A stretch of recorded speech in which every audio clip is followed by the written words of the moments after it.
नमस्कार सभी को, स्वागत है आपका आज के सेशन में, जहां पर मैं आपके लिए लेकर आई हूं बहुत ज़्यादा इम्पोर्टेंट आपके लिए जानकारी। यहां पर हम लोग आज बात करने वाले हैं बच्चों, हमारे जितने भी एग्ज़ाम्स होते हैं, एसएससी हो, एनडीए हो, सीडीएस हो, या जितना भी आपका वनडे एग्ज़ाम की बात कर ले, तो हम लोग यहाँ पे बात करने वाले हैं, जैसा कि आप लोग थंबनेल में देख रहे होंगे, क्यों होगी अब साइंस भी महत्वपूर्ण सभी एग्ज़ामों के लिए। तो देखिए, अगर हम लोग बात करें साइंस की, आप लोगों के लिए जैसे कि लगता होगा कि हाँ आपकी रेगुलर क्लासेस चल रही हैं, साइंस की क्लास चल रही है, या कहीं से भी आप साइंस पढ़ते हो, तो इस समय चाहे आपका कोई भी एग्जाम हो, चाहे वो एसएससी का हो, चाहे एनडीए का हो, चाहे सीडीएस का हो, आप लोग सभी लोग जानते हैं कि साइंस का हमारे हर एग्जाम में कितना ज़्यादा वेटेज है। तो वेटेज की अगर बात करें तो काफ़ी ज़्यादा है। तो इसी को हम लोगों ने पॉइंट में रखते हुए आज मैंने सोचा कि सारे बच्चों को इस बात की जानकारी दी जाए कि हमारे लिए साइंस कितनी इंपॉर्टेंट है, सभी एग्जाम्स में साइंस का क्या महत्वपूर्ण है, जिसकी वजह से अब बच्चा जो है ज़्यादा से ज़्यादा सोच रहा है कि हाँ हमको साइंस का कहीं ना कहीं से पीडीएफ मिल जाए, या कहीं से हम लोगों को कुछ भी शॉर्टकट मिल जाए कि हाँ साइंस का जो क्वेश्चन आता है वो हमारा हम अटेम्प्ट कर ले। ठीक है, तो उसका भी सॉल्यूशन बताऊंगी। तो सारी चीज़ों की एक बार बात करूंगी यहाँ पर, तो स्टार्टिंग से जुड़े रहिए। और साथ में जानने के लिए मतलब हम लोग पहले बात करेंगे कौन कौन से एग्जाम्स आपके होते हैं और कहाँ कहाँ पर कौन कौन से एग्जाम में साइंस का कितना ज़्यादा आपका वेटेज रहता है। राइट, तो चलिए स्टार्ट करते हैं आज का सेशन, जहां पर हम लोग बात करने वाले हैं एसएससी की। एसएससी का पैटर्न क्या रहता है, किस तरीके से क्वेश्चंस आते हैं, साइंस का क्या क्या इंपॉर्टेंट क्वेश्चन है, इसकी बात करेंगे। एनडीए की बात करेंगे हम लोग, एनडीए आपका कौन कंडक्ट कराता है, किसकी वजह कैसे होता है, और साथ साथ उसके सिलेबस और पैटर्न की बात करेंगे। इसी तरीके से हम लोग आगे सीडीएस रेलवे की भी बात करने वाले हैं इस सेशन में। चलिए स्टार्ट करते हैं। तो हम लोग सबसे पहले बात करते हैं एसएससी में स्टाफ सिलेक्शन कमीशन यानी कि एसएससी। इस जितने भी एग्जाम्स आपके सेंट्रल लेवल के एग्जाम हैं, यानी कि केंद्र सरकार के एग्जाम्स जितने भी होते हैं, वो आपके लगभग एसएससी के ही अंडर आते हैं, जिसको कंडक्ट कराने वाला आपका कौन होता है, स्टाफ सिलेक्शन कमीशन होता है। इसके अंतर्गत आपको मेनली जो 3 आपके एग्जाम्स रहते हैं, तो ज़्यादातर बच्चे मेजॉरिटी ऑफ पीपल जो इसको भरता है वो होता है आपका एसएससी का सीजीएल, सीएचएसएल और एमटीएस का एग्जाम। सीजीएल, सीएचएसएल और एमटीएस का एग्जाम, इसका अलग अलग क्राइटेरिया है। अगर हम लोग बात करते हैं किसकी, सीजीएल के एग्जाम्स की, तो हमको पता है कि सीजीएल का एग्जाम हमेशा ही वो बच्चा भर सकता है जिसका ग्रेजुएशन हो गया होगा। यानी कि इस बार जो भी आपका कुछ एज का लिमिट चेंज करी गई है, तो एज लिमिट की भी हम लोग साथ में बात करेंगे। तो देखिए, अगर हम लोग बात करें तो एज लिमिट की, तो 18 से 27 साल के जो स्टूडेंट्स हैं वो आपका सीजीएल में ग्रेजुएशन लेवल तक का भर सकते हैं। लेकिन सीजीएल के लिए भी आपके कुछ जैसे आपकी कैटेगरी है, ईडब्ल्यूएस के बच्चे हैं, या बहुत सारी अलग अलग कैटेगरीज के बच्चे होते हैं, जो आपके जैसे एससी एसटी वाले जो होते हैं, उनको कुछ अपने छूट मिलती है उसमें, तो उसमें आपका अलग क्राइटेरिया रहता है सीजीएल की तरफ से। ठीक है, इसी तरीके से आपका सीएचएसएल जो भी एग्जाम होता है आपका, ये एसएससी के ही अंडर रहता है। तो सीएचएसएल जो एग्जाम है आपका, ये 12th ग्रेजुएशन के बाद में आपका 12th लेवल का जो भी बच्चा होगा, यानी कि जिसका 12th आपने पास किया है, तुरंत ही आप इसको सीएचएसएल को अप्लाई कर सकते हो। राइट, तो सीजीएल के बाद में जो आपका सीएचएसएल का एग्जाम है, ये आपका 12th लेवल के बच्चों के लिए इंपॉर्टेंट है। जितने बच्चों का भी यहाँ पे इस बार 12th होगा, तो वो बच्चे यहाँ पे सीएचएसएल का एग्जाम भर सकते हैं। ठीक है, जो कि एसएससी कराता है। अब हम लोग बात करें सीपीओ एसआई की, तो एसआई सीपीओ, अगर हम लोग सीपीओ एसआई की बात करें तो ये भी आपका एक पुलिस का एक आपका एग्जाम है जो एसएससी कंडक्ट कराता है। ठीक है, तो स्टेनो, एमटीएस आपका क्या है, जैसे हमारे सीएचएसएल वगैरह वाला जो एग्जाम था जो 12th लेवल पे होता है, उसी तरह से ही आपका एमटीएस जो 10th लेवल पे होता है, यानी कि 10th बच्चा 10th करके भी डायरेक्टली अपनी जॉब पा सकता है सेंट्रल गवर्नमेंट में थ्रू द एमटीएस एग्जाम। इस एग्जाम में आपकी मैक्सिमम एज 25 ईयर्स होनी चाहिए, और मिनिमम एज आपकी कितनी होनी चाहिए, 18 साल, यानी कि 18 ईयर्स। तो हमने समझ लिया कि मैम एसएससी में आपका ये चीज़ें रहती हैं। अब अगर हम लोग बात करें इसमें, अगर हम लोग इस बार के अगर हम लोग सीजीएल को माने कि एक आपका सबसे पहले मानते हैं कि सीजीएल का क्या पैटर्न रहता है। देखिए, हमको पता है मैम सीजीएल में 4 मेन सब्जेक्ट होते हैं प्री के। अब क्योंकि प्री आपका कैसा हो गया है, क्वालिफाइंग नेचर का हो गया है, तो एकदम बिल्कुल आप ऐसा समझिए कि अगर आपने 3 से 4 महीने लगातार आपने बैठ के एग्जाम की तैयारी करी है, तो प्री निकालना आसान हो सकता है। बस आपके सामने क्या है, एक आपके सामने ये है कि हाँ आपको प्रॉपर हर सब्जेक्ट पे थोड़ा थोड़ा ध्यान देना होगा, जिसकी वजह से आप आराम से इसमें प्री निकाल सकते हैं। अगर हम लोग बात करें जनरल इंटेलिजेंस एंड रीजनिंग, तो रीजनिंग का आपका 25 आपका कितना 25 क्वेश्चन रहते हैं, 25 ये आपके क्वेश्चन है और ये आपके टोटल मार्क्स है, जिसमें आपको कितना टाइम मिलता है, यानी कि 1 घंटा आपको दिया जाता है। इसमें आपको ये चारों के चारों सब्जेक्ट आपको उसमें कंप्यूटर बेस्ड टेस्ट होता है, CBT बेस्ड होता है। ये कंप्यूटर पे बैठ के 1 घंटे में आपको ये सारे के सारे क्वेश्चंस करने होंगे, और जिसके लिए आपको अपना प्रॉपर टाइम डिसाइड करना होगा कि कितने टाइम में आपको कौन कौन सा पोर्शन करना है, ठीक है। और साथ ही साथ मैं आपको ये बता दूं कि हर आप एक सेक्शन के बाद में, पहले क्या होता था कि हर सेक्शन के बाद हम आसानी से, हमको जो सेक्शन आता था हम उसमें जंप कर जाते थे, लेकिन अब क्या है कि आप डायरेक्टली जंप नहीं कर सकते जब तक आपने ये एक सेक्शन कंप्लीटली तरीके से ना कर लिया हो, राइट। तो ये बात हो गई आपके एग्जाम के पैटर्न की, कितने क्वेश्चन आते हैं, कितने घंटे का आपका ये होता है। तो ये हमारा CGL का प्री वाला जो मैंने आपको बताया था, प्री एग्जाम होता है। अगर हम लोग बात करें CGL के एग्जाम की, तो वहाँ पर 2 एग्जाम कंडक्ट कराता है SSC। सबसे पहले आपका प्री होता है, ठीक है। तो उस एग्जाम में हम लोगों को 4 सब्जेक्ट मिलते हैं, अलग अलग सब्जेक्ट्स हैं। मैथ्स हो गया, जनरल अवेयरनेस हो गया, रीजनिंग हो गया और आपका इंग्लिश हो गया। ये चारों ही सब्जेक्ट अपने आप में बहुत इंपॉर्टेंस रखते हैं CGL एग्जाम के लिए, राइट। अब अगर हम लोग बात करते हैं CGL के टायर 2 की, यानी कि मेंस एग्जाम की बात करें, तो मेंस एग्जाम में इस बार का पैटर्न थोड़ा सा चेंज हुआ है बच्चा। पैटर्न चेंज होने का मतलब ये है कि अब आप ये नहीं कह सकते कि मैम हमको सिर्फ मैथ्स पढ़ के हमारा काम हो जाएगा, क्योंकि ज़्यादातर होता क्या है, जितना भी बच्चा मैथ्स पढ़ता है उसको ये पता है कि हमारा मैथ्स रीजनिंग कवर हो जाएगा, थोड़ा बहुत इंग्लिश भी वो कर लेगा, ठीक है, लेकिन GS को एकदम ही स्किप कर देता था। अब आप अगर देखेंगे तो यहाँ पर जो GS का पेपर है उसमें भी अच्छा खासा आपको वेटेज देखने को मिलेगा टायर 2 में, राइट। तो टायर 2 में आपको GS के पेपर का भी अच्छा खासा वेटेज देखने को मिलेगा, जहाँ पे आपके क्वेश्चंस मिलेंगे आपको साइंस से भी, बहुत सारे साइंस से आपको क्वेश्चंस मिलने वाले हैं। इसकी फिलहाल अभी हम लोग बात करेंगे। तो टायर 2 में हमको पता है कि पेपर 1 जो होता है आपका कंपलसरी होता है सभी पोस्ट के लिए, यानी कि सारे पोस्ट वाले पेपर 1 को आपका देंगे, ठीक। उसके बाद आपका आता है paper 2 for candidate who apply the post for the junior statistical officer, JSO के लिए जब जिसको भरना है तो वो भरेगा आपका पेपर 2, ठीक है। उसके बाद आपका टायर 2 में ही आपका पेपर 3 के लिए से वो कैंडिडेट आपका पेपर 3 देते हैं जो आपके असिस्टेंट ऑडिट ऑफिसर और असिस्टेंट अकाउंटेंट ऑफिसर के लिए जो अपना चाहते हैं कि उसमें वो जाए, ठीक है। एक आपका स्टैटिस्टिक्स का पेपर भी होता है, तो वो आपका कंप्यूटर बेस ही रहेगा। ये सारा का सारा पेपर जो है आपका कैसा रहेगा, कंप्यूटर बेस पेपर रहेगा, राइट। अब अगर हम लोग बात करते हैं यहाँ पे नोटिफिकेशन की बात करते हैं, तो देखिए मैं आपको ये बताना चाहती हूँ कि इस बार CGL SSC ने CGL CHSL और MTS हो या आपका SSC का JEE हो, ठीक है, कोई भी आपका एग्जाम हो, इस बार जो आपका SSC ने क्या किया है, अपना नोटिफिकेशन पहले ही जारी कर दिया है, डेट बता दी जाती है आपको।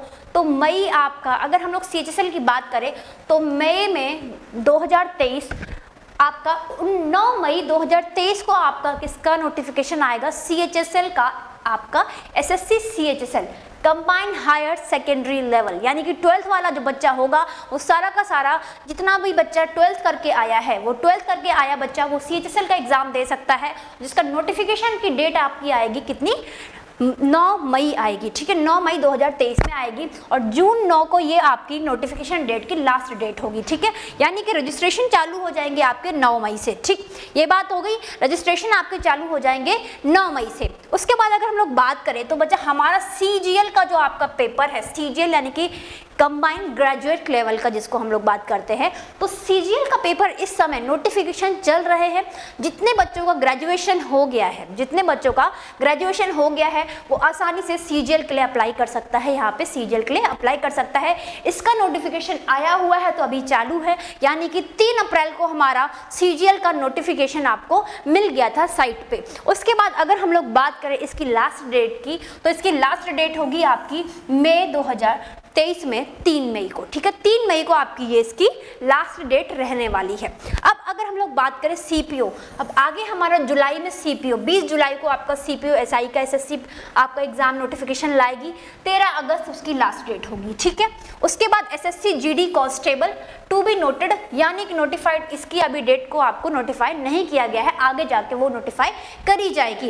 एसएससी जेई, जितना भी जेई है यानी कि जूनियर इंजीनियर की पोस्ट होती है, जैसे कि सिविल इंजीनियरिंग हो गई, मैकेनिकल इंजीनियर हो गए, इलेक्ट्रिकल इंजीनियर हो गए, तो जितने भी आपके सरकारी जो जूनियर इंजीनियर्स बनते हैं वो आपके सेंट्रल लेवल के जितने भी जूनियर इंजीनियर हैं, एसएससी एक अपना एग्जाम कंडक्ट कराती है जिसके अंतर्गत आपका एसएससी जेई का एग्जाम आता है और बहुत ही बढ़िया लेवल पे आपका एग्जाम होता है। ये प्री और मेंस दो पार्ट में इसका एग्जाम आपका डिवाइड रहता है। तो जितना भी टेक्निकल स्टूडेंट है यानी कि अपनी अपनी फील्ड से टेक्निकली तरीके से वो इस फॉर्म को भर सकता है और एसएससी ने इसका नोटिफिकेशन निकालेगा लगभग आपका 26 जुलाई को इसका नोटिफिकेशन निकलने वाला है। तो जितना भी स्टूडेंट है, अगर वो पॉलिटेक्निक किया हुआ है या अगर उसने बीटेक किया हुआ है सिविल इंजीनियरिंग से, मैकेनिकल इंजीनियरिंग से और आपका इलेक्ट्रिकल इंजीनियरिंग से, किसी भी फील्ड में अगर टेक्निकली उसने कर रखा है तो एसएससी जेई क्या करेगा, अपनी भर्तियां निकालेगा। तो हम लोग ये कोशिश करते हैं ज़्यादा से ज़्यादा जो आपकी वैकेंसीज निकलेंगी, इस बार उम्मीद है कि एसएससी जेई में काफ़ी वैकेंसीज आपकी निकल सकती हैं। तो ज़रूर देखिएगा नोटिफिकेशन जब भी आए, जिन जिन बच्चों का टेक्निकली अगर बैकग्राउंड है तो वो इस फॉर्म को ज़रूर भरें। बहुत बढ़िया एग्जाम है, अच्छे से आप लोग, कंपटीशन कम हो जाता है क्योंकि ज़्यादा से ज़्यादा बच्चा जो होता है टेक्निकली चीज़ों, बहुत कम बच्चा टेक्निकल होता है, यानी कि ज़्यादा से ज़्यादा बच्चा ग्रेजुएशन करके आता है, 12th करके आता है, 10th करके आता है, तो यहाँ पर आपको क्राउड ज़्यादा मिलेगी। एसएससी सीजीएल में, सीएचएसएल में आपको क्राउड, आपको बच्चों की स्ट्रेंथ ज़्यादा मिलती है, तो कंपटीशन भी आपका बढ़ जाता है।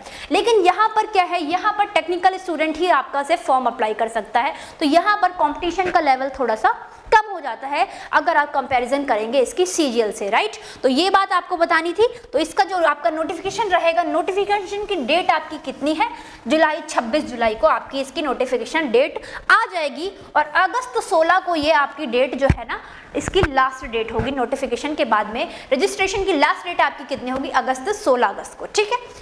उसके बाद में आपका ये एक एग्जाम रहता है जिसकी हम लोग बात करते हैं एमटीएस की। तो हमको पता है मैम एसएससी सबसे पहले सीजीएल का नोटिफिकेशन देता है। सीजीएल के बाद आप देखेंगे अभी इन्होंने अप्रैल में सीजीएल का नोटिफिकेशन दिया है, अप्रैल के बाद मई तक आपका सीएचएसएल का नोटिफिकेशन आ जाएगा और मई के बाद जून में आपका एमटीएस का नोटिफिकेशन आ जाएगा। यानी कि 10th वाले बच्चे जितने भी हैं जो 10th करके आए हैं वो सारे के सारे स्टूडेंट्स हमारे अपना जून में थोड़ा सा एक्टिव रहेंगे, क्योंकि मई आपके जून में, जून 14 जून से आपके एमटीएस के नोटिफिकेशन आपको एसएससी की साइट पर मिल जाएगा, जिसका लास्ट डेट क्या होगा, जिसका लास्ट डेट होगा आपका जुलाई 14 2023 में जुलाई 14 जुलाई को आपका एमटीएस का ये क्या है, लास्ट डेट है, राइट।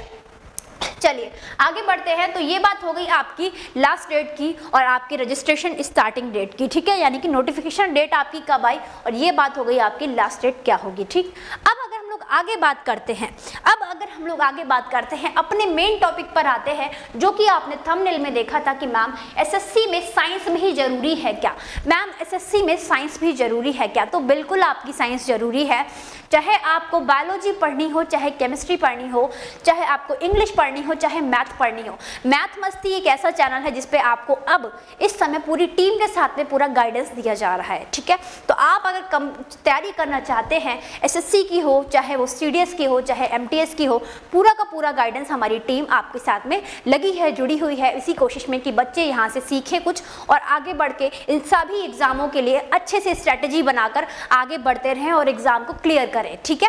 तो अगर हम लोग बात करें यहाँ पे साइंस सब्जेक्ट की, तो देखिए यहाँ पर सबसे पहले सीजीएल की बात करते हैं। तो सीजीएल में मैम आपकी कुछ जीएस की बात करेंगे, यानी कि हम लोग अगर पढ़ते हैं जनरल स्टडीज, यानी इसको हम लोग जनरल नॉलेज के नाम से भी जानते हैं। जनरल स्टडीज में आपके 3 सब्जेक्ट आते हैं, कौन कौन से। जनरल स्टडीज में हिस्ट्री आ गया आपका, पॉलिटी और साथ ही साथ आपका जियोग्राफी, ठीक है। हिस्ट्री, पॉलिटी और जियोग्राफी, यानी कि आपका इतिहास, भूगोल और आपका राजनीति शास्त्र, ये 3 सब्जेक्ट आपके जनरल स्टडीज में रहते हैं। अब हमको पता है मैम क्वेश्चंस कितने आते हैं। अगर हम लोग पूरा आपका ओवरऑल जीएस की बात करें तो ओवरऑल जीएस में अगर आप सीजीएल के टायर 1 की बात करें हैं, जिसमें आपको सिर्फ क्वालिफाइंग नेचर का पेपर देना है, मैथ्स और इंग्लिश की बात यहाँ पे मैं नहीं कर रही हूँ, मैं सिर्फ जीएस में आपको साइंस की बात आपको यहाँ पे बताने वाली हूँ कि साइंस का कितना वेटेज रहता है। तो देखिए आप यहाँ पे देख सकते हैं कि करंट अफेयर्स के 3 से 5 क्वेश्चन आपके करंट अफेयर्स के ही रहते हैं। अगर हम लोग बात करें सीजीएल में, तो सीजीएल में धीरे धीरे करंट अफेयर्स का थोड़ा थोड़ा वेटेज बढ़ाया जा रहा है। हिस्ट्री के 2 क्वेश्चन आपके रहते हैं, 2 से 3 क्वेश्चन मान के चलिए। पॉलिटी के 2 से 3 क्वेश्चन मान के चलिए, क्योंकि total number of general knowledge या जनरल स्टडीज जीएस का आपका टोटल जो क्वेश्चन आता है कितना आता है, 25 क्वेश्चन आता है। इन 25 क्वेश्चंस में से इनको 2 3 5 या 6 8 करके इनको रेशियो रखना होता है कि इतना इतना इस पूरे सब्जेक्ट से आपके कवर होने चाहिए सारे टॉपिक। तो उस हिसाब से ये क्वेश्चंस की संख्या रखते हैं। देखिए तो 2 क्वेश्चन आपके पॉलिटी, हिस्ट्री और ज्योग्राफी से, यानी कि इतिहास, भूगोल और राजनीति शास्त्र से आपके 2 क्वेश्चन बनते हैं। उसके बाद अगर आप बात करेंगे किसकी, इकोनॉमिक्स की, इकोनॉमिक्स भी आपका हमारा सीजीएल या एसएससी का एक इम्पोर्टेंट सब्जेक्ट है। इकोनॉमिक भी आपका क्या है, एक इम्पोर्टेंट सब्जेक्ट है जहां से 1 या 2 क्वेश्चन आपका बन सकता है। अब हम लोग बात करते हैं अपने साइंस की, तो हम लोग बात करते हैं किसकी बात करते हैं, साइंस की बात करते हैं। अब एक बात समझिएगा, हमारे पास में कुल 25 नंबर हैं जो हमारे जीएस का वेटेज डिसाइड करेंगे। हमारे पास कुल 25 नंबर हैं जो हमारे जीएस का वेटेज डिसाइड करेंगे, राइट। अब अगर हम लोग बात करें इसी 25 नंबर में से मैम हमारी जो साइंस आएगी, विज्ञान आता है, इसका अपना अलग रोल होता है। विज्ञान में आपने देखा 3 सब्जेक्ट होते हैं, कौन कौन से, एक बायोलॉजी, एक आपका होता है केमिस्ट्री और एक आपका होता है फिजिक्स, यानी कि जीव विज्ञान और आपका ये हो गया रासायनिक विज्ञान और ये आपका हो गया फिजिक्स में आपका क्या आ जाएगा, भौतिक विज्ञान, राइट। ये 3 आपके सब्जेक्ट हैं जो आप साइंस में यहाँ पर पढ़ते हो, राइट। ये 3 सब्जेक्ट है। अब मैम इसमें से अगर आप टोटल साइंस का वेटेज देखेंगे तो 2 से 3 आप बायोलॉजी के क्वेश्चन या 1 से 2 मान लीजिए, ठीक है। 1 से 2 आपके किसके क्वेश्चन आते हैं, फिजिक्स के आते हैं। 1 से 2 आपके किसके क्वेश्चन आते हैं मैम, केमिस्ट्री के क्वेश्चन आते हैं। अब आपके ये पैटर्न तो हमको पता था मैम आता है, ये पैटर्न थोड़ा सा पुराना पैटर्न हो गया है। यहाँ पर अगर आज के समय की बात करें, आपको लगभग 3 से 4 क्वेश्चन आपको यहाँ पे बायोलॉजी के मिल जाते हैं अगर आप सीजीएल में किसी भी जीएस के पोर्शन में से साइंस को उठा लेंगे। 3 से 4 क्वेश्चन आपको सिर्फ और सिर्फ बायोलॉजी से मिलेंगे। अगर आप बात करें केमिस्ट्री की, मैम केमिकल फॉर्मूलाज हो गया, कुछ रिएक्शंस हो गई, केमिकल नेम क्या होता है, ठीक है। इस तरीके से बहुत सारे क्वेश्चंस आपके हो सकते हैं केमिस्ट्री से रिलेटेड, रासायनिक विज्ञान से रिलेटेड। मान के चलिए 3 से 4 आपके क्वेश्चन वहां से होंगे, ठीक है। उसके बाद फिजिक्स का थोड़ा सा वेटेज कम रहता है, यहाँ पे फिजिक्स के आपके 2 से 3 क्वेश्चन आपके फिजिक्स के भी रहते हैं। तो ये आपका एक तरीका है, आपने देखा कि आप मान के चलिए कि जीएस में 25 क्वेश्चंस में से 10 से 12 क्वेश्चन सिर्फ और सिर्फ साइंस से रहता है। 10 से 12 क्वेश्चन आपका सिर्फ और सिर्फ साइंस से रहता है। इसलिए मैंने आपके थंबनेल पे ये बात बताई थी आपको कि साइंस भी अब सभी एग्जाम्स के लिए हो गया है महत्वपूर्ण। इसलिए इस बात को बिल्कुल भी आप लोग डिसएग्री नहीं कर सकते कि हाँ साइंस हम लोग क्यों पढ़ रहे हैं या आपको नहीं पढ़ना है या क्यों पढ़ना है। इसकी चीज़ की जानकारी देने के लिए मैं आपके लिए ये पूरी वीडियो लाई हूँ कि हर एग्जाम में आपकी साइंस आ रही है। इवन एसएससी जो कि सबसे ज़्यादा वेटेज उसमें किसका रहता है, इंग्लिश का और मैथ्स का रहता है। मैथ्स और इंग्लिश का वेटेज ज़्यादा रहता है जो अभी तक के एग्जाम थे आपके। 2021 के बाद में जितना भी एसएससी ने एग्जाम करवाया उसका सारा का सारा पैटर्न एकदम चेंज होकर के आया है। इसलिए पैटर्न चेंज होने की वजह से बच्चा वहाँ पर बहुत सारी चीज़ों में बदलाव देखा गया। लगभग आप मान के चलिए कि जीएस में से बहुत ज़्यादा पोर्शन आपका पूछा जाता है साइंस से, ठीक है। तो साइंस स्किप करने वाली चीज़ अब नहीं रह गई है। तो बढ़िया से पढ़ते रहो, आगे बढ़ते रहो, सारी चीज़ें आपको पढ़नी पड़ेंगी, ठीक है। ये हम लोग सीजीएल में बात कर रहे थे पैटर्न की, ठीक, कौन से जीएस के पैटर्न से कितना कितना क्वेश्चन आता है। अब अगर आप बात कर रहे हैं यहाँ पे सीएचएसएल की, सीएचएसएल यानी कि हम लोग अब बात कर रहे हैं combined higher secondary level, 12th level से, जो कि आपका ये कितना होता है, आपका 12th लेवल से जो भी एग्जाम होता है एसएससी का, उसकी बात करें तो उसमें आप देख रहे हैं जीएस जो है बच्चा, यहाँ पे जीएस जो है इसका वेटेज आप देखेंगे, अगर फिजिक्स केमिस्ट्री और बायोलॉजी, फिजिक्स केमिस्ट्री बायो को जब आप यहाँ पे देखेंगे तो वही सेम आपका है 3 से 4, 2 से 3 और आपका यहाँ पे फिजिक्स का 2 से 3, ठीक है। बायोलॉजी फिजिक्स केमिस्ट्री में यहाँ पे आप 2 से 3 कर लो, ठीक। मान के चलिए कि आपसे 10 से 12 क्वेश्चन यहाँ पर भी आपका CHSL में भी आपका यहाँ पे साइंस में भी रहता है। जीएस में सिर्फ मैं साइंस की बात कर रही हूँ, तो आप देख सकते हैं यहाँ पे बायोलॉजी का, आपका केमिस्ट्री का और फिजिक्स का ये इतना पोर्शन है, और साथ ही साथ आपको थोड़ा बहुत यहाँ पे कंप्यूटर भी पढ़ना पड़ेगा। और कंप्यूटर अब आपका किस में ऐड हो गया है, CGL में भी आपका कंप्यूटर ऐड हो गया है, तो कंप्यूटर भी आपको CGL की तैयारी के लिए थोड़ा बेसिक कंप्यूटर की नॉलेज आपको होनी चाहिए। CHSL में भी आपको बेसिक कंप्यूटर की नॉलेज होनी चाहिए। आप यूँ समझिए कि जितना भी आपका CGL और CHSL का जो पैटर्न है वो ऑलमोस्ट सेम है। अगर आप CGL की तैयारी करके चलेंगे तो CHSL को निकालना बिल्कुल आसान हो जाएगा। तो CGL और CHSL बिल्कुल भी अलग नहीं है, बस थोड़े थोड़े कुछ टॉपिक्स हैं जो CGL में होते हैं और कुछ टॉपिक आपके ऐसे हैं जो CHSL में नहीं होते हैं, मैथ्स और अगर हम लोग इंग्लिश की बात करें। बाकी आपका हिस्ट्री पॉलिटी सेम, सभी का कंटेंट बच्चा एक ही रहता है, चाहे आप किसी से भी चैनल से पढ़ें। अब जैसे कि मैं एग्जाम्पल की बात करती हूँ तो एंशिएंट हिस्ट्री में आपको सब कुछ वही पढ़ना पड़ेगा जो अभी तक आप पढ़ते चले आए हैं, ठीक।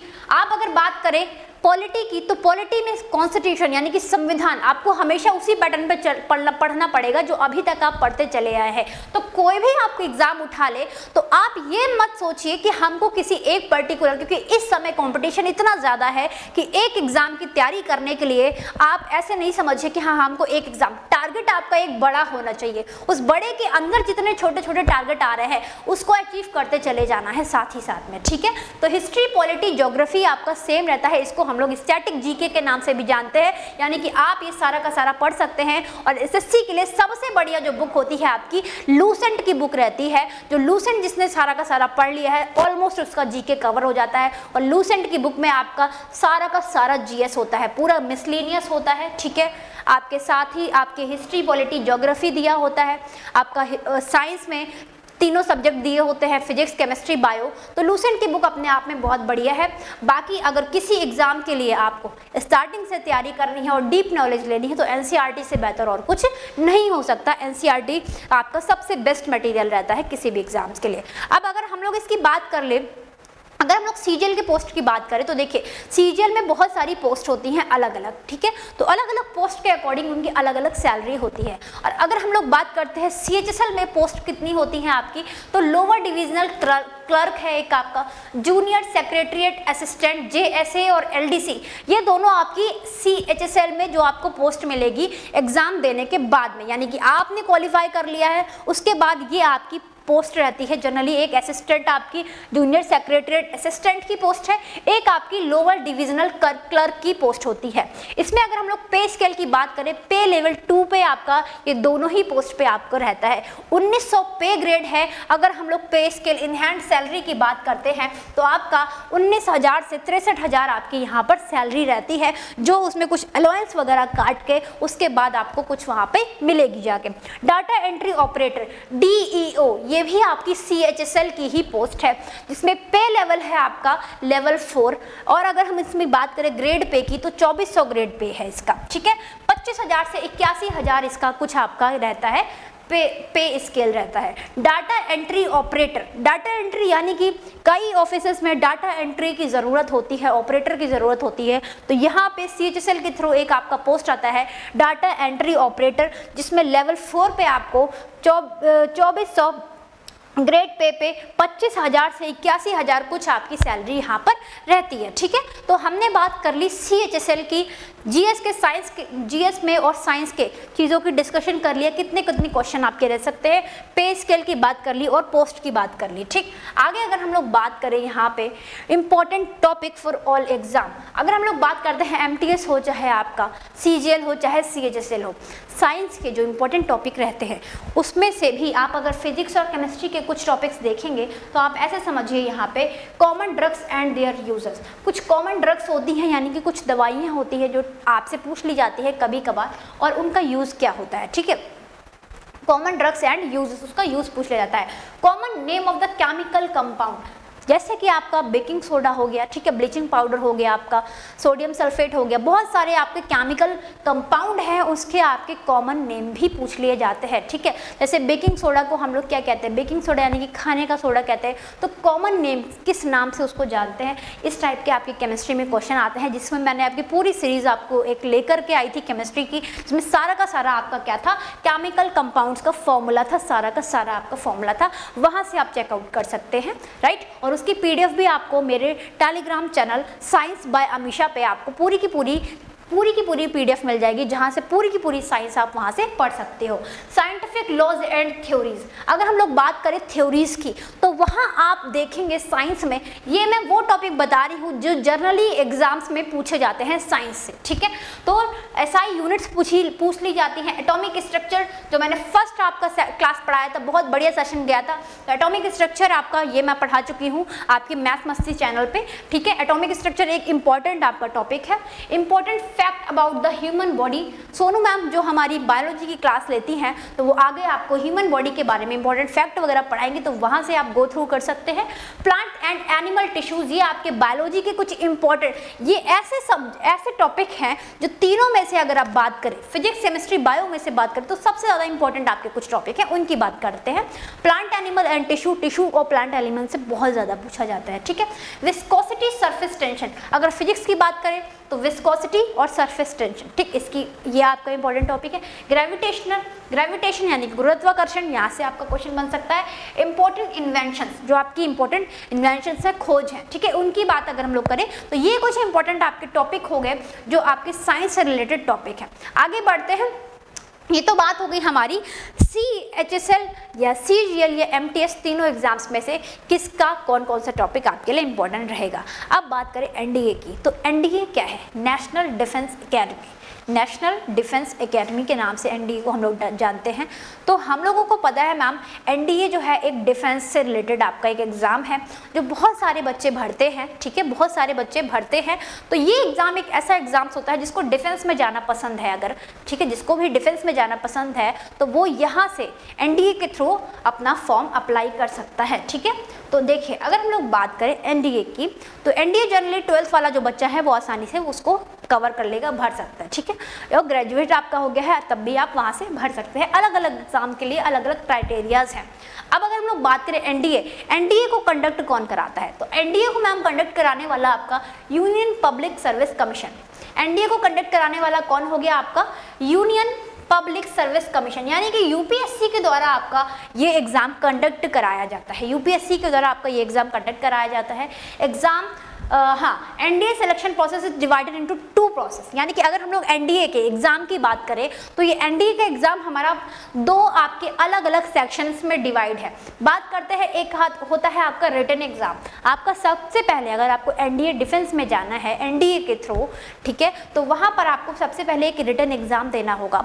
उसके बाद आपका एक SSB का इंटरव्यू होता है। ये SSB इंटरव्यू के थ्रू आपको पता चल जाएगा कि आप इन हो या आउट हो, ठीक है। तो अब अगर हम लोग बात करते हैं सबसे पहले इसके रिटन एग्जाम की, NDA के रिटन एग्जाम की अगर हम लोग बात करते हैं तो ये फर्दर ही 2 पार्ट्स में डिवाइड होता है।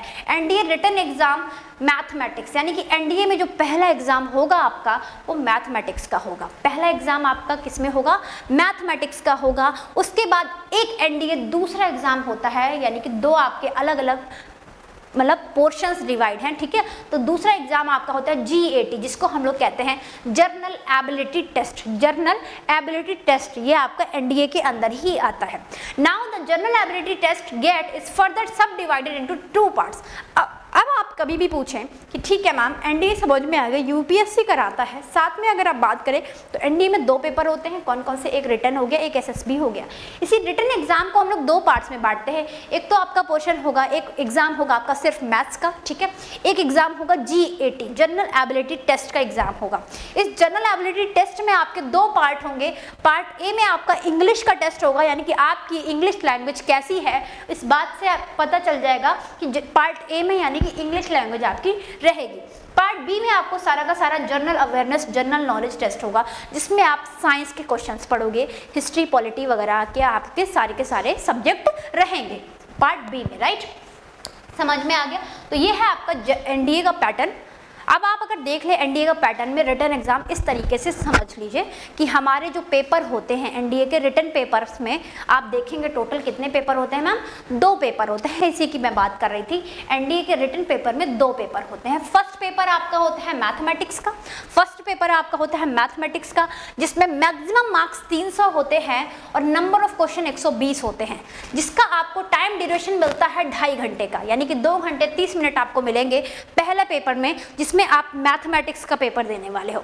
उसके बाद अगर हम लोग बात करते हैं एनडीए के पेपर 2 की, तो GAT यानी कि जनरल एबिलिटी टेस्ट की बात करेंगे, तो उसमें भी आपको अलग अलग 2 पोर्शन मिलते हैं, जिसमें एक पार्ट होता है आपका GAT में, एक पार्ट होता है इंग्लिश का, राइट, इंग्लिश का होता है, और एक पार्ट होता है जनरल नॉलेज का, ठीक है, एक पार्ट होता है आपका जनरल नॉलेज का। तो ये आपका कुल 150 नंबर का, सॉरी 150 आपके क्वेश्चन होते हैं और 600 मार्क्स का होता है। तो अगर हम लोग बात करें एनडीए के पेपर की, तो हमको पता है मैम टोटल मैक्सिमम मार्क्स कितने होंगे, 900 होंगे, ठीक है, और आपके नंबर ऑफ क्वेश्चन टोटल 270 होंगे। और अगर हम बात करें ड्यूरेशन की, तो मैम इसमें 5 घंटे मिलते हैं। 2.5 घंटा आपको मैथमेटिक्स के लिए मिलता है और 2.5 घंटा आपको GAT के लिए जनरल एबिलिटी टेस्ट के लिए आपको मिलेगा। तो ये आपका पूरा का पूरा पैटर्न हो गया एनडीए का। इस एनडीए के पैटर्न में आपको जहां से आपका 600 नंबर का GAT हो रहा है, वहां पे सबसे ज्यादा आपसे पूछा जाता है साइंस। मैथमेटिक्स तो आपको समझ में आ गया कि मैथमेटिक्स एक पोर्शन है, पूरा अलग से एग्जाम होगा। जनरल एबिलिटी टेस्ट में आपको 600 नंबर का अलग से पेपर होता है, ठीक है। तो NDA syllabus of the NDA exam is based upon the 10th and 2 level of the education and cover mathematics, physics, chemistry, general knowledge. ये आप देख रहे होंगे कि एनडीए 10th लेवल और +2 लेवल वाले बच्चे भर सकते हैं। अगर आपसे पूछा जाए कौन कौन से इसमें मैम सब्जेक्ट आएंगे, तो मैथमेटिक्स, फिजिक्स, केमिस्ट्री, बायोलॉजी और आपका जनरल नॉलेज और इंग्लिश आपके ये सब्जेक्ट रहते हैं, ठीक है। उसकी बात करें आगे एनडीए जनरल एबिलिटी टेस्ट, तो यहाँ पर आप देख रहे हैं कि सारे के सारे मैंने क्वेश्चंस के साथ साथ आपके मैक्सिमम मार्क्स और कितने सेक्शंस रहते हैं इसकी बात मैंने आपको जानकारी दी। फिजिक्स का आपका पोर्शन रहेगा 100 नंबर का। हिस्ट्री, फ्रीडम मूवमेंट, जितना भी आपको स्वतंत्रता के, जितने स्वतंत्रता संग्राम में जितने भी आपके मूवमेंट्स आए बड़े बड़े, ठीक है, तो उनकी बात करें तो 80 नंबर का आपका वहां से पूछा जाता है। ज्योग्राफी का 80 नंबर आपका आता है। केमिस्ट्री सिर्फ 60 नंबर की सिर्फ आपकी केमिस्ट्री है, आप मान के चलिए। साइंस का वेटेज मैंने क्यों बोला साइंस इंपॉर्टेंट है, बिकॉज बच्चा यहाँ पे आप एनडीए में देखिए केमिस्ट्री, साथ ही साथ आप जनरल साइंस देखेंगे। जनरल साइंस यानी कि आजकल जो नॉर्मली जो जनरल साइंस होती है, बायोलॉजी में ह्यूमंस के बारे में पढ़ना, टिश्यूज के बारे में पढ़ना, उनकी डिजीज, विटामिन, ये सब क्या है, जनरल साइंस है, ठीक है। और आपका केमिस्ट्री में केमिकल फॉर्मूलाज पूछ लिया जाता है, किस चीज़ का फॉर्मूला, किस चीज़ का कहाँ पे इस्तेमाल होता है, एसिड रेन क्या होती है, एक्वारीजिया क्या होता है, ऐसे ऐसे क्वेश्चन आपके जनरल साइंस में आते हैं। तो ये आपका 40 नंबर का कुल आपका जनरल साइंस आता है। 6, 7, 8, 9, 10 यानी कि 100 मार्क्स आपके सिर्फ और सिर्फ आपके कहाँ से बन रहे हैं, टोटल आपके 100 मार्क्स आपके किससे बन रहे हैं, सिर्फ और सिर्फ केमिस्ट्री और जनरल साइंस से बन रहे हैं। उसके बाद फिजिक्स भी आप देखेंगे तो फिजिक्स आपकी अलग से 100 नंबर की आती है, यानी कि मैम एनडीए में सिर्फ और सिर्फ 200 नंबर का पूरा साइंस ही साइंस रहता है। 200 नंबर का सिर्फ और पूरा का पूरा आपका साइंस ही साइंस रहता है। तो कैसे नहीं कह सकते कि अगर 10th और 12th वाला बच्चा पढ़ता है तो मान के चलिए एनडीए डिफेंस का एक पेपर हो, चाहे आपके एसएससी का कोई भी पेपर हो, ठीक है, उन सभी में साइंस का वेटेज अपने आप में बहुत ज़्यादा है, राइट। उसके बाद अगर हम लोग बात करें करंट इवेंट की, तो मैम करंट इवेंट तो इस समय सबसे ज़्यादा सभी एग्जाम से पूछे जाते हैं। करंट अफेयर्स आप पढ़ सकते हैं, किसी भी बढ़िया यूट्यूब चैनल से आप वहाँ पे करंट अफेयर्स को भी देख सकते हैं, या आपकी लास्ट मैगजीन्स आती हैं कुछ लास्ट में 1 मंथ की या पूरे एक 6 महीने की मैगजीन्स आती हैं आपकी, वो भी आप वहाँ से पढ़ सकते हैं। तो मान के चलिए इतना चीज़ें आपको एनडीए के एग्जाम के लिए प्रिपेयर करनी है। तो टोटल नंबर आपके कितने हो गए, 600 हो गए, टोटल नंबर आपके 600 हो गए इंग्लिश का और जनरल अवेयरनेस का मिला के। ये हम लोग किसकी बात कर रहे हैं, ये हम लोगों ने पेपर 2 यानी कि GAT की बात करी है, ठीक है। 2 पेपर होते हैं, एक मैथमेटिक्स का, एक आपका होता है GAT का, ठीक है। आगे बढ़ते हैं, तो ये कुछ आपके इंपॉर्टेंट क्या है टॉपिक हैं जो आपसे पूछे जाते हैं जनरल साइंस में। जैसे कि अगर मैंने बात करी थी जनरल साइंस में हम आपकी आती है, यहाँ पे मैंने अभी देखे कहा गया है ना जनरल साइंस 40 नंबर की आती है आपसे। जनरल साइंस कितनी 40 नंबर की आती है। तो इसीलिए आगे की अगर हम बात करते हैं तो जनरल साइंस के टॉपिक क्या रहने वाले हैं, समान common epidemic, their causes and difference between the living and non living cell. देखिए जितनी भी महामारियां होती हैं और उनके कारण और उनके बचाव, ठीक है, बचाव, उनके कारण और सारी महामारियाँ, जैसे कि बहुत बड़ी एक कोविड आया, ठीक है, बचाव कैसे करें, उसका कारण क्या है, उसके पीछे कौन सा वायरस है, किस तरीके से बचाव किया जा सकता है, और भी बहुत सारी डिजीजेस होती हैं, एड्स हो गया आपका, ठीक, इस तरीके से बहुत जो महामारी होती है उनसे रिलेटेड जितना भी आपका क्वेश्चन बन सकता है ये रहता है। सजीव और निर्जीव में अंतर, यानी कि लिविंग और नॉन लिविंग में आपका डिफरेंस क्या है। भोजन मनुष्य के लिए ऊर्जा का स्रोत, फूड के ऊपर क्वेश्चन आ सकता है। कॉन्स्टिट्यूशन ऑफ फूड, जीवन का आधार कोशिका, सेल से तो आपको पता है हर जगह क्वेश्चन बनता ही बनता है। प्रोटोप्लाज्म, ऊतक और भोजन के घटक, यानी कि वही आपके पौधों में और जंतुओं में किस प्रकार से वृद्धि होती है और कौन कौन से घटक हैं वृद्धि के अंदर जिसकी वजह से उनकी वृद्धि हो, प्रजनन हो, वो सारे के सारे कंपोनेंट्स आपको पढ़ने होते हैं, ठीक है। बैलेंस डाइट, यानी कि संतुलित आहार किस प्रकार से होगा। साथ ही साथ आप देखेंगे यहाँ पे मानव शरीर और उसके महत्वपूर्ण अंगों का ज्ञान, एलिमेंट्री ह्यूमन बॉडी से पूछा जाता है। आपका ये एनडीए का जनरल साइंस का आपका पूरा का पूरा सिलेबस है। सोलर सिस्टम और meteors, comets and eclipse. Solar system यानी कि आपका सौर मंडल, उल्का पिंड, धूमकेतु, आपका ये सारे के सारे वैज्ञानिकों की उपलब्धियां, ये सारे के सारे आपके जनरल साइंस के इंपॉर्टेंट कुछ आपके टॉपिक्स हैं जो अगर आप किसी भी एग्जाम की तैयारी करें, सबसे पहले उससे रिलेटेड आप सिलेबस देखिए। सिलेबस के बाद में पैटर्न समझिए कि कितना कितना पैटर्न है, किस किस प्रकार से आपके क्वेश्चन बन रहे हैं। उसके बाद ही आप किसी एग्जाम में ग्रो थ्रू को अंदर जाओ, अंदर घुसो। उसके बाद ही आप प्रॉपर चीज़ों को देखो। मैम एनडीए की तैयारी है तो इस प्रकार करनी है, एसएससी की करनी है तो इस प्रकार से करनी है, ठीक है। ये सारे के सारे आपके बहुत सारे टॉपिक है केमिस्ट्री के, जैसे एसिड बेस एंड सॉल्ट्स मैं पढ़ा चुकी हूँ, बहुत इंपॉर्टेंट टॉपिक है आपका। मिक्सचर एंड कंपाउंड्स पढ़ा चुकी हूँ, ठीक है।